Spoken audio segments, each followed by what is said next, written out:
Actress Patsy Kensit has revealed the pandemic has made dating harder than ever. In a new interview, she said, "Of course I date, but right now the only serious relationship is with my cat, Bowie." And with new research showing that half of single people feel like they've lost a whole year of dating, it seems that Patsy's not alone. So are singletons facing more pressure than ever to find the one, Brenda? I can relate to that because at the beginning of, well, at the first lockdown, I know that I was there thinking, OK, I'm newly single and I'm going to stay single, it looks like, because this lockdown is not coming to help me right now. But I think out of the first lockdown, I was consciously on a dating app, trying to find somebody to bubble up with. Yeah. You know, there was that whole bubble thing. So I want someone to bubble up with, and I'm enjoying talking to people, and you know, you find a different way of conversation now. It's not just like you go out to a club and you meet somebody. You know, you're opening up a real the depths of what's going on with them and everything. And I'm quite looking forward to going and doing some socially distanced dates and out of this lockdown. Have you missed it, sort of getting out and about and I've missed dating? getting out and about, but I've missed having some company more. It's the loneliness thing, but I don't feel like I'm under pressure to find that date. I think it's important to just find the right person, then rush into it and find anybody. And Judi, do you feel as though you've had the pressure over the past year? No, I don't feel like I've had the pressure. I feel like I've invested so much time into myself, and I feel like this year has been a great year for dating, for me, to be honest with you. I feel like we've gone back to basics. So, you know, you're starting to get to know people on that level without all the glamour of, oh, he took me to a great restaurant, beautiful, he's got a nice car. All of that's kind of been stripped away, and it really goes back to the core of the quality of the person. So I feel like that is what I've seen throughout, you know, the months when we can go out and socially distance, and the creativity that some of these men are pulling out of the box, you know, picnics. Such as what? Yeah, Oh, social you've been in distance picnics. I've been picnics. with Mother Half 6 years. We still haven't done that. But anyway, go on. Baby. You know, and the walks, you know, by the rivers and, you know, all that kind of stuff. Little things that they do, bringing out a little bottle of champs and stuff like that. And I think it's been good for me. But I can understand people with pressure. The first lockdown, I understand what you're saying. You're thinking, you don't know how long this is going to go for. Yeah. How long am I going to be here out of a bubble? But I think it's really important to just invest in yourself first. And just so everyone knows, we're talking at a time where essentially we could do this. If you remember last summer, we could do rule of 6 and stuff outside. I feel as though dating was perhaps a lot easier then for people because you were able to do that social thing. But Kelle, you and I are obviously in relationships, in long-term relationships.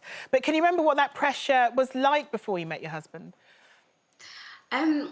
You know what? I think it's such a shame because women in particular, especially women, you know, sort of post-30, they get themselves into this situation where they feel like they're under a lot of pressure and their biological clock is ticking.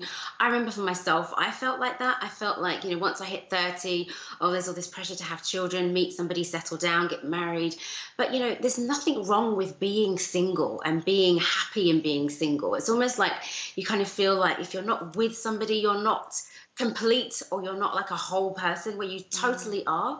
And for me, like, I was on a dating website and it was my dad actually that was like, "Come on, off you go, I want some grandchildren." He was like, "I really want you to meet somebody and give me some grandchildren." So it was my dad that was really applying the pressure for me to, you know, meet somebody. And yeah, he was like, "Come on, crack on."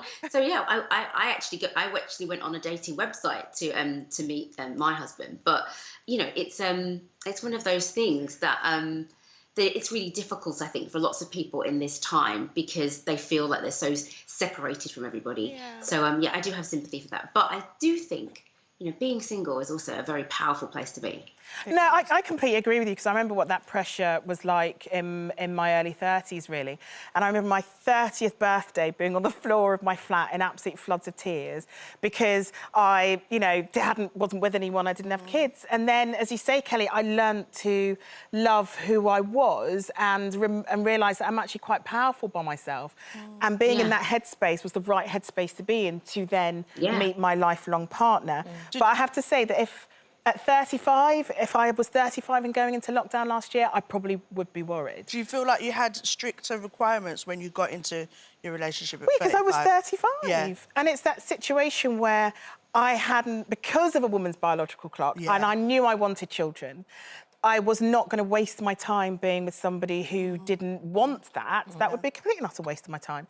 So yes, I did say, if you feel as though children is what you want in the future, then we're cool. But if it's not, then we're done, because I've got no time for messing around.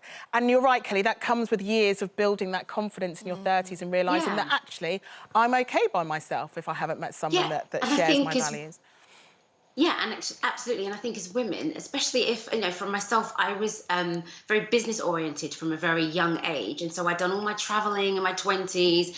And so, you know, I wasn't really looking at settling down at that point. But once you get to your 30s and you feel like, yes, that's what you want out of life and that's your choice, then go for it. But neither do I think you should be pressured into that either.